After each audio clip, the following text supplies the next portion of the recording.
तो टपकेश्वर मंदिर पहुंचने के बाद अब मुख्यमंत्री आईटीबीपी के कार्यक्रम में पहुंचे हुए हैं, वहां पर संबोधित कर रहे हैं। अन्य जगह पर अनेकों स्थानों पर कभी भी हमारी पाकिस्तान के बॉर्डर पर लड़ाई होती थी तो हमारे अंदर भी रहता था कि नहीं, हमारी फौज लड़ने जा रही है तो हम जीतेंगे इसमें कोई मन में शंका नहीं रहती थी, क्योंकि हमारी जो फौज है, चाहे वो हमारी सेना हो, चाहे हमारे सशस्त्र बल हो, चाहे हमारे अर्धसैनिक बल हो, सारे के सारे वो दुनिया के सबसे ज्यादा शौर्य और पराक्रम के रहे हैं। उनका इतिहास शौर्य और पराक्रम का रहा है। हमेशा हमारी जो बल है वो हमेशा जो है मजबूत रहे हैं, हमेशा दुनिया के शक्तिशाली बलों में से रहे। लेकिन उसके बावजूद भी मन में संदेह क्यों होता था कि चाइना से युद्ध होगा तो क्या होगा, कैसा होगा, मतलब हम लड़ाई में क्या स्थिति हमारी होगी। यह भी सूअर पालना बहुत ही ज्यादा लाभदायक है। इन्हें देखिए, 1000 सूअरों को पालकर साल में करोड़ों कमा रहे हैं। आपको भी करना है, इनसे सीखना है तो फ्रीडम ऐप को अभी डाउनलोड करें। उनको कहीं न कहीं नेतृत्व ने देने का काम किया। आप लोग तो जैसे अपनी सेवा दे रहे हैं, आपसे पहले वाले भी सेवा दे रहे होंगे, वह भी उतने ही मजबूत थे, मन से, कर्म से, शरीर से, वचन से, आत्मा से, हर प्रकार से, बुद्धि से। लेकिन अगर अच्छा नेतृत्व न हो, लीडरशिप, देखिए गलवान में घटना होती है, प्रधानमंत्री मोदी जी सीधे सियाचिन में जाते हैं और सियाचिन में जाकर पूरी दुनिया को संदेश देने का काम करते हैं और अपनी पूरी सेना और सैनिक बलों को नेतृत्व देने का।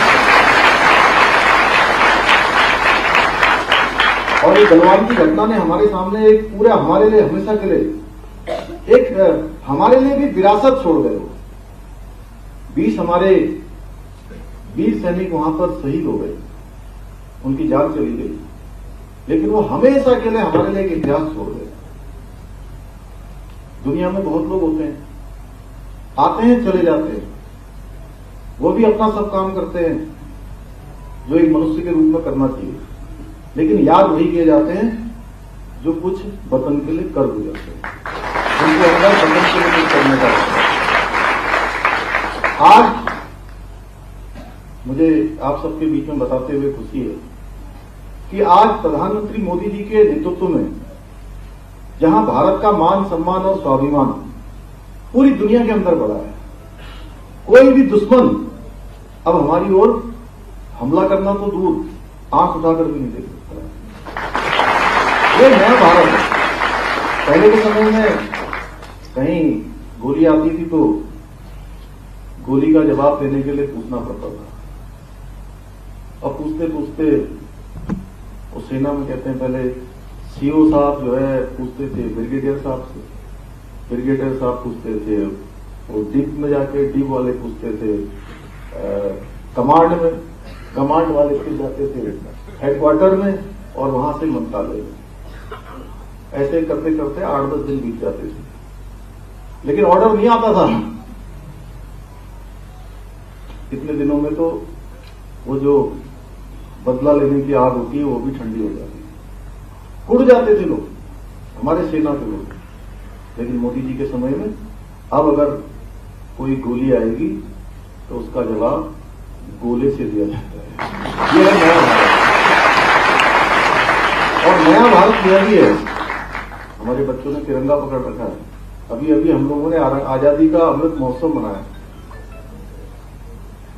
हमने 75 साल आजादी के पूरे किए, और रूस यूक्रेन युद्ध हुआ, उस युद्ध में पूरे देश के हमारे हजारों बच्चे, हमारे बेटे बेटियां, बहुत सारे संस्थानों में, वहां कोई मेडिकल की पढ़ाई कर रहा था, कोई अन्य व्यवसायिक संस्थानों में अपने कोर्स कर रहे थे।